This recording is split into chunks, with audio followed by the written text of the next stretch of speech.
Welcome to Sheer Inspirations, guys. Today I wanted to share with you how to plant sprouted peony rhizomes. Now, I have already shown how to do the regular rhizomes, the ones that just have little pink buds hanging out.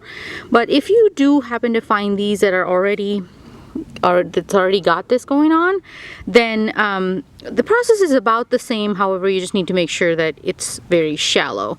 So I'm gonna go ahead and sit it down like this, so all of the sprouted stuff is gonna stay outside. I'm gonna try, and then this is also a part.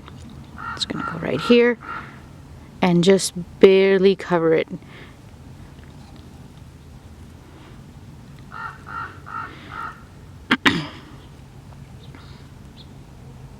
Now, something to note here is peonies do take about 2 years to flower, sometimes a little bit longer.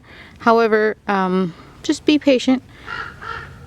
I am in zone 8B. They do grow here, they do flower here.